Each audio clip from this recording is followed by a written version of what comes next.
तोंडाने येऊन जे आमच्या सरांना मारले त्याच्यावर गुन्हे दाखल झालेच पाहिजे. नाही जर झाले तर इथले जे सगळे बसलेले आहेत ते इथून उठणार नाही. आमच्या सरांना नाही भेटलंच पाहिजे.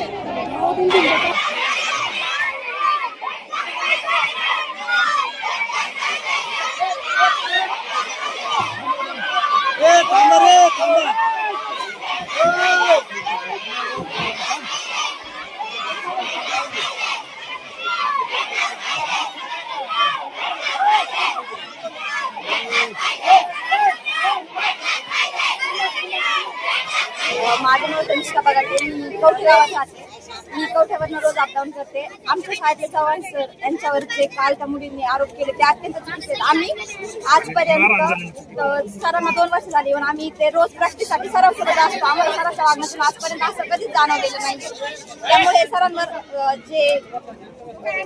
जो काय अन्याय झालाय तो फार चुकीचा आहे. सरांना न्याय भेटलाच पाहिजे.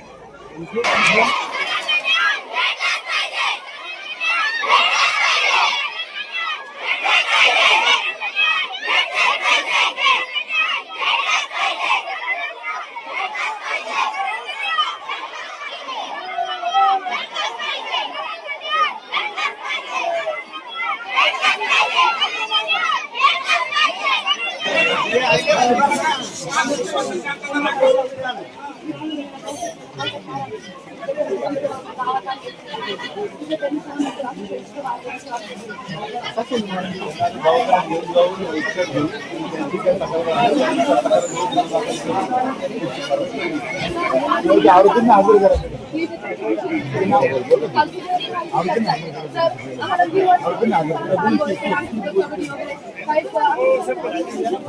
सर आम्हाला एवढ्यापर्यंत असूपर्यंत एकदा सुद्धा असा अनुभव आला नाही. सर आमचे अशी खूप आहे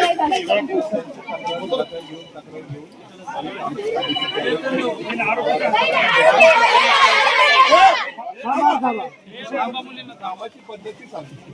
जेव्हा तक्रार असेल आपण दाखल करतो गुन्हा, बरोबर, मेडिकल सर्टिफिकेट घेतो आणि त्यानुसार कलम लावून पुढची कारवाई करतो. तर याच्या सगळ्यात पहिलं महत्वाचं आहे की सरांना भेटून त्यांची तक्रार घेतो.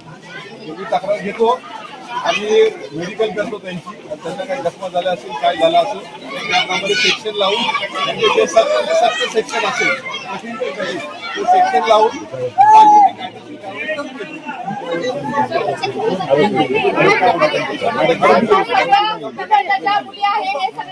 भाई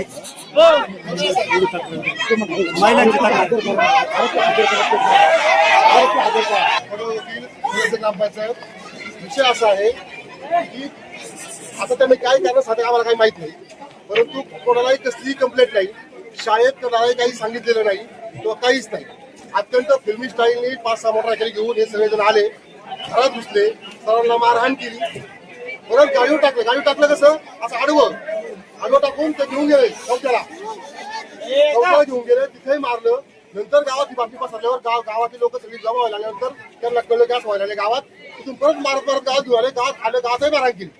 हे समोर लोक आहेत, ही काही नाही. तुम्ही जर साक्षर घेतलं तर 100 साक्षर आहेत. आता लोकांसमोर मारले, महिला हे सगळ्यांसमोर मारले, हा माणूस मारहाण केली. आपण जे म्हणताय त्यानुसार 100% कारवाई, त्या गाड्या बी जप्त करू आम्ही. आणि तुम्ही सर्व साक्षीदार आहात. जर तुम्ही जर साक्ष दिले तर त्यांना आरोपींना शिक्षा पण होईल. मला तुमचं सर्वांचं सहकार्य हवं. मला चांगल्या प्रकारे तो गुन्हा दाखल करून आणि त्याचा योग्य तपास. ऐका रे, बघा तुम्ही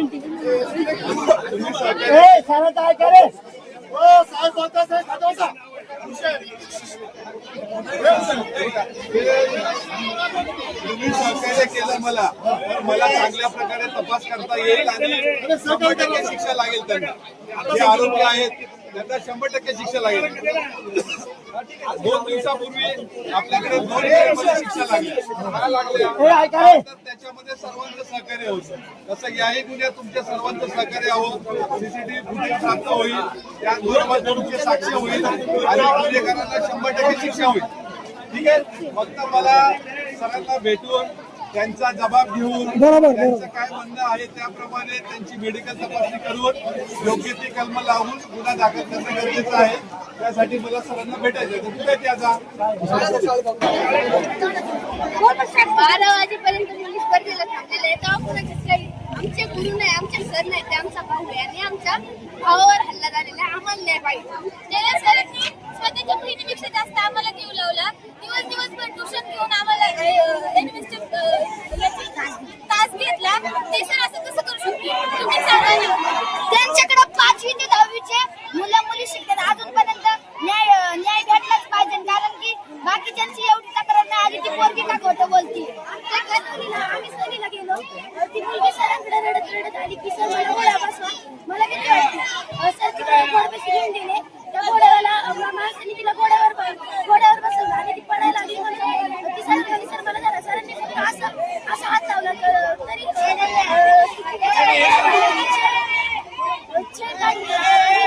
तिच्या माणसाकडे ते हराम सरांना मारायला गेले.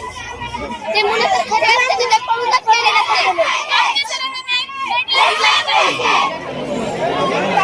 आमच्या शाळेची सहल महाबळेश्वर या ठिकाणी गेली होती.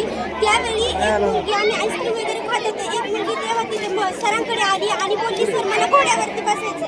तर सरांनी तिला घोड्यावरती बसवलं आणि ती पडायला लागली. तेवढं फक्त सरांनी तिचा हात धरला आणि त्याचा चुकीचा अर्थ त्यांच्या आई वडिलांनी घेतलेला आहे. आज आमच्या सरांसारखे माणूस संपूर्ण विद्यालयात शोधलं तरी सापडलं नाही. आणि हे जे सरांवर आरोप होत आहेत त्याला आम्ही सहन करणार नाही. जोपर्यंत आमच्या सरांना न्याय मिळत नाही तोपर्यंत आम्ही इथून उठणार नाही आणि आमच्या सरांना न्याय भेटलाच पाहिजे. ठिकाणी सहल गेली होती. सहलीमध्ये सर आणि ती मुलगी सर तिथे उभे होते, म्हणजे आईस्क्रीमच्या त्याच्या पण सर उभे होते आणि तिथं ती मुलगी स्वतः रडत आली. सरांना म्हणली सर मला घोड्यावर बसवायचे. सर आमचे फ्रेंडली असल्यामुळे सर बोलले चल मी तुला बसवतो. आणि तिथं गेल्यानंतर त्या घोड्यावाल्या दादांनी त्या मुलीला बसवल्यानंतर ती मुलगी एका बाजूला झाली. एका बाजूला झाल्यानंतर सरांनी तिचा हात पकडून तिला फक्त सरळ केल्यानंतर आम्ही जेव्हा दिवसभर आम्ही एन्जॉय केला. घरी आल्यानंतर दुसऱ्या दिवशी संध्याकाळी असं कळालं की सरांना मारहाण झालेली आहे. 20-25 जण इथं येऊन कवठे गावातील 20-25 जण सगळे लोक आले होते. कोयता लाठ्या बिट्या सगळ्या घेऊन त्यांनी आमच्या सरांना खूप अशी मारहाण केलेली. आम्ही तिथं स्वतः बघायला होतो. सरांनी तिला कुठल्याही प्रकारचा बॅट टच वगैरे काहीही केलेले नाहीये. फक्त